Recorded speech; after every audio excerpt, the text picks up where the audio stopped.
फिल्मों में कई बार आपने भूतिया गुड़िया को देखा होगा, लेकिन हकीकत में नहीं। लेकिन दुनिया में एक भूतिया गुड़िया है जिसे जिंदा माना जाता है। दरअसल फिल्म एनाबेल क्रिएशन में इसके बारे में जो दिखाया गया है वो इस गुड़िया की सच्ची कहानी से अलग है।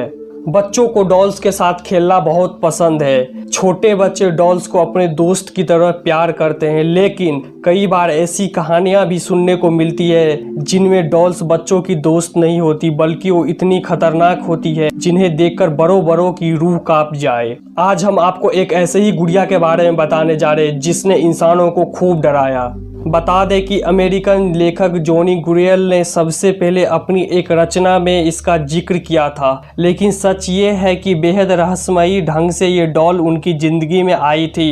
दरअसल बात उस वक्त की है जब लेखक जॉनी गुरेल बच्चों के लिए एक किताब की श्रृंखला की रचना करने जा रहे थे। उन्होंने रेजरी अन सीरीज नाम की एक किताब के साथ एनाबेल डॉल को मार्केट में लॉन्च किया।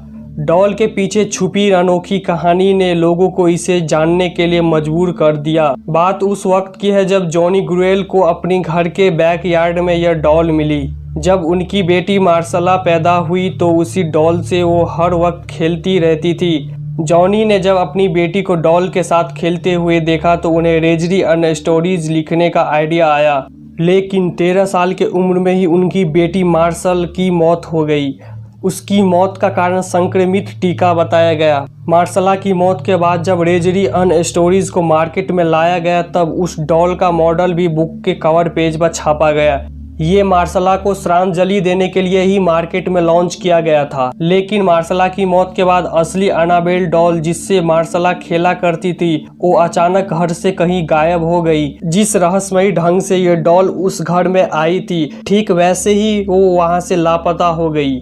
किसी को नहीं पता था कि वो गुड़िया कहाँ गई, लेकिन मार्सला ने उसके बारे में पता लगाने की काफी कोशिश भी की, लेकिन उसका पता नहीं चला। फिर एक दिन वो असली डॉल एक एंटीक शॉप में मिली। बताया जाता है कि 1970 में डोना नाम की एक नर्सिंग स्टूडेंट को उसकी मां ने ये डॉल गिफ्ट की थी, लेकिन डोना ने डॉल को पाने के बाद से ही उसमें कुछ अजीब चीजें नोटिस की। डोना ने देखा कि डॉल अपने आप ही पोजीशन चेंज कर रही थी। कभी कभी डोना डॉल को एक रूप में रख के कहीं बाहर जाती थी तो वापस लौटने पर वो डॉल उसे वहां नहीं मिलती थी। तलाशने पर उसे वो गुड़िया घर के किसी दूसरे कोने में मिलती। एक दिन डोने ने कमरे में लौटने के बाद देखा कि डॉल के हाथ और पीठ पर खून के धब्बे लगे हुए हैं। ये सब देख वो बुरी तरह कांप गई थी। डोना को समझ आ गया कुछ बुरा हो रहा है। इसके बाद डोना ने फौरन पैरानॉर्मल एक्टिविटी एक्सपर्ट एड और लॉरेन को बुलाया।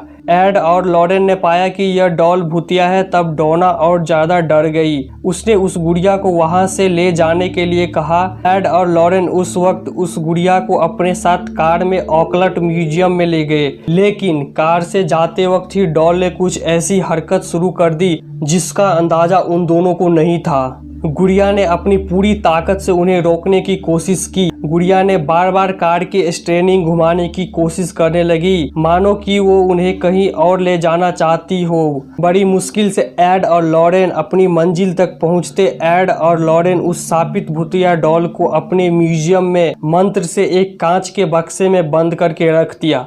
माना जाता है कि आज भी भूतिया ताकत मौजूद है, इसीलिए उस गुड़िया के पास किसी को भी नहीं जाने दिया जाता। रियली मेरा भी गूज़बम्प आ गया। Thanks for watching this video. यदि वीडियो आपको अच्छा लगा हो तो वीडियो को लाइक करो, कमेंट करो, शेयर करो और चैनल को सब्सक्राइब करना मत भूलना।